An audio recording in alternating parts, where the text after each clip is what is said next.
I think we've talked a lot about how Gregg Berhalter has a soft spot for Zack Steffen. And I think, to your point, Andrew, I think there's a lot of us out there that simply look at when Matt Turner came of age and came about, that he was a better shot stopper and ultimately a better goalkeeper, and that he's much better with his feet than people give him credit for. So that argument about Zack Steffen's feet didn't always, hold water.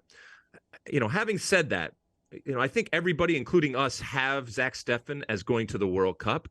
But I will say this with this caveat, barring maybe there's a couple out there, I'm not sure that there's players out there that have done more to make Gregg Berhalter think twice than Zack Steffen. And the perception that we have, obviously, of Zack Steffen has lessened in terms of the quality out there, or the belief, I guess, and the confidence in him has lessened.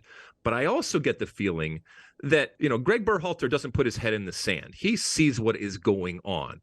And seeing what Zack Steffen once was, as opposed to what he is right now, it is very, very different.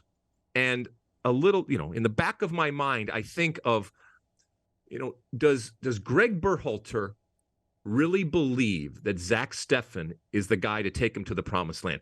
Is Gregg Berhalter really going to risk his reputation and, to a certain extent, his legacy on Zack Steffen in what he is on November 7th, 2022, as opposed to what he was a year ago or 2 years ago?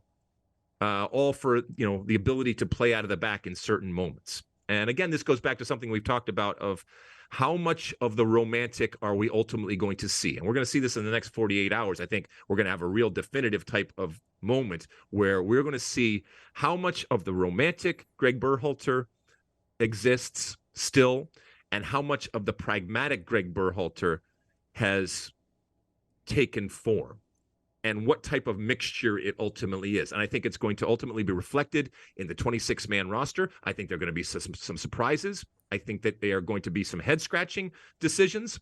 And who knows? Maybe for people that don't like Gregg Berhalter or are critical of him, maybe he will make some decisions here that reestablish a faith and belief in Gregg Berhalter. Or there may be some that say, you know what? At the most important time, when you ultimately should be standing up for what you ultimately believe in your philosophy, in your ethos, in your identity, you betray it and you go a different direction and you become pragmatic because that's the easy thing to do. I don't know. We're gonna find out. You like that clip?